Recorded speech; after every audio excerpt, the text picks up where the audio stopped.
दोस्तों, इस देश में कोरोना महामारी के दौरान बहुत सी गलत दवाइयों का यूज़ हुआ, बहुत सी गलत दवाइयाँ दी गई, जिनकी वजह से काफ़ी लोगों की मौत हुई और जिनकी वजह से लोगों को गिफ्ट में बहुत सारे साइड इफ़ेक्ट्स, बहुत सारी बीमारियाँ मिली, जैसे कि कलरफुल रंग बिरंगे फंगस।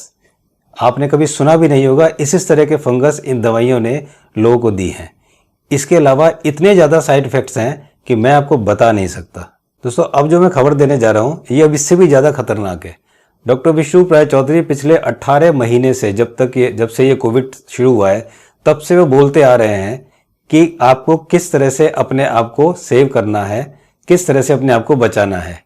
उन्होंने काफ़ी सारे डॉक्यूमेंटेशन करके हमारे देश के प्रधानमंत्री को भेजा, हमारे देश के हेल्थ मिनिस्टर डॉक्टर हर्षवर्धन से मिले पर्सनली जाके, दिल्ली के सीएम केजरीवाल जी से मिले पर्सनली जाके, उसके अलावा हमारे मंत्री नितिन गडकरी जी से मिले, हमारे कैबिनेट मिनिस्टर से मिले, इस देश के सारे सीएम, इस देश के सारे डीएम, इस देश के सारे जजेस, इस देश के सारे एमपी एमएलएस को उन्होंने लेटर लिखे, पत्र के द्वारा ये सब कुछ समझाया, सब कुछ बताया।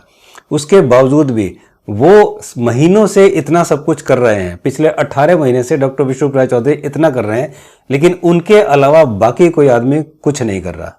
दोस्तों, अमेरिका के वॉशिंगटन यूनिवर्सिटी के वैज्ञानिकों का दावा है कि भारत में पहली लहर में जबरदस्त एंटीबायोटिक्स का इस्तेमाल हुआ। ये बात डॉक्टर विष्णु राय चौधरी ने बहुत पहले शुरुआत में की थी कि एंटीबायोटिक्स देने से ही लोगों की मौतें ज़्यादा होंगी, एंटीबायोटिक्स देने की वजह से साइड इफेक्ट्स होंगे। अब ये दावा अमेरिका की वॉशिंगटन यूनिवर्सिटी कर रही है, तो अब सबकी नज़र उस पर जा रही है।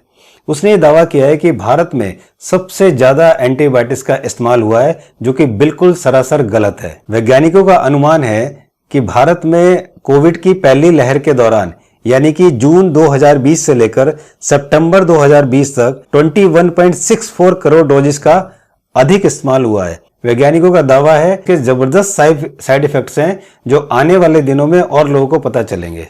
अगर आपको ध्यान होगा तो शुरू से ही, सालों से ही डॉक्टर विष्णु राय चौधरी कहते आए हैं कि आप खुद के डॉक्टर बनो।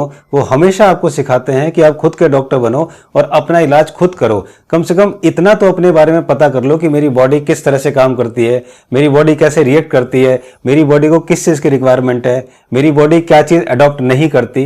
ये इसलिए बता रहे थे ताकि आप लोगों को ये पढ़े लिखे समझदार एमबीबीएस डॉक्टर बेवकूफ़ बना के आप लोगों को उल्टे सीधे काम ना करें आपके साथ। अब मैं आपको उसका उदाहरण देता हूं कि क्यों डॉक्टर विष्णु राय चौधरी बार बार आपको कहते हैं कि आप अपने डॉक्टर बनिए। दोस्तों, ये जो एंटीबायोटिक्स होती हैं ये बैक्टीरियल इन्फेक्शन में काम करती हैं, जबकि कोविड यानी कोरोना एक वायरल इन्फेक्शन था।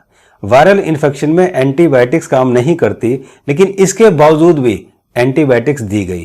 अब आप यहीं से पता लगा लीजिए कि कितने समझदार हमारे देश के एमबीबीएस एमडी डॉक्टर हैं, कितने जबरदस्त ये सुपर स्पेशलिटी हॉस्पिटल हैं। दोस्तों, अमेरिका के वार्नेस जेविस हॉस्पिटल में महामारी रोग विशेषज्ञ का कहना है कि महामारी के बाद भारत ही नहीं, दुनिया के लिए एंटीबायोटिक्स रेजिस्टेंस का खतरा मंडरा रहा है।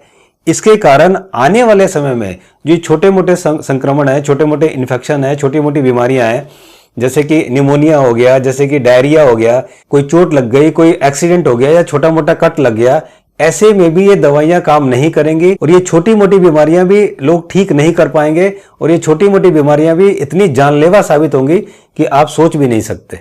इन वैज्ञानिकों ने यह भी बताया कि अमेरिका के अलावा और भी जितने पैसे वाले कंट्री हैं उसमें एंटीबायोटिक्स का इस्तेमाल कम हुआ है, लेकिन भारत में एंटीबायोटिक्स का इस्तेमाल बहुत ज्यादा हुआ है।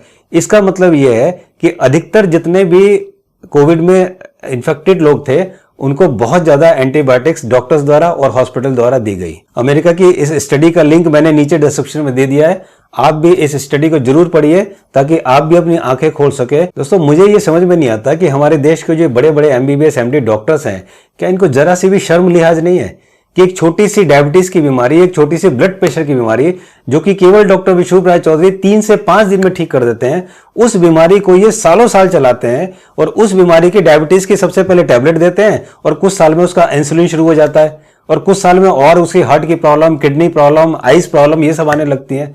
मतलब क्या इन डॉक्टरों को जरा सा भी शर्म लिहाज नहीं है?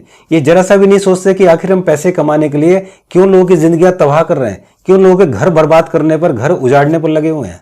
दोस्तों, अमेरिका की इस स्टडी से हमें यह पता चला है कि डॉक्टरों ने एंटीबायोटिक्स का जो इस्तेमाल किया है वो बैक्टीरियल इन्फेक्शन के लिए होता है, ना कि वायरल इन्फेक्शन के लिए होता है। और वायरल इन्फेक्शन मीन्स कोविड।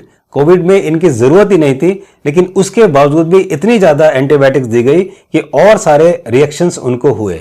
और दूसरा, ये एंटीबायोटिक्स की वजह से लोगों में इतने सारे रिएक्शन हुए, इतने सारे साइड इफेक्ट हैं कि आने वाली पूरी जिंदगी वो लोग डॉक्टरों के पास ही रहेंगे और उन्हीं के क्लाइंट बनकर रहेंगे। उन्हें पूरी जिंदगी ये छुटकारा डॉक्टर से नहीं मिलने वाला।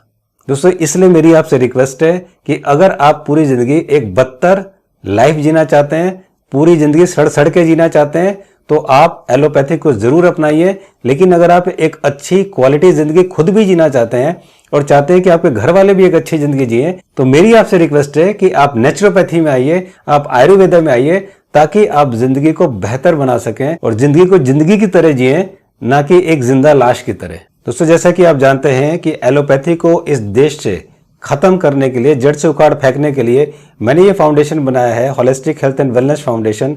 तो अगर आप इस फाउंडेशन को सपोर्ट करना चाहते हैं, फाइनेंशियली मुझे सपोर्ट करना चाहते हैं, तो आप मेरी वेबसाइट पर जाकर सपोर्ट अस को क्लिक करके और आप मुझे फाइनेंशियली सपोर्ट कर सकते हैं। आपके सहयोग से करोड़ों लोगों की जान बच सकती है। मुझे उम्मीद है कि हम और आप मिलकर इस देश को एलोपैथी के चुंगल से निकाल सकते हैं और इस देश को एक स्वस्थ भारत बना सकते हैं। जब देश स्वस्थ रहेगा, शरीर स्वस्थ रहेगा, तभी हमारा दिमाग भी स्वस्थ रहेगा, और जब दिमाग स्वस्थ रहेगा तो हम एक समाज को एक अच्छा वातावरण दे पाएंगे। उम्मीद है कि वीडियो आपको अच्छी लगी होगी। अच्छी लगे तो लाइक जरूर करें, शेयर जरूर करें। सब्सक्राइब नहीं किया तो चैनल को सब्सक्राइब भी करें, और अगर आपकी कोई राय है तो कमेंट्स बॉक्स में जरूर लिखें। जल्दी मिलता हूं, तब तक आप स्वस्थ रहें, और हाँ, नेचुरोपैथी और आयुर्वेदा के बारे में जरूर दिमाग में रखें। Thank you so much for watching this video. नमस्कार।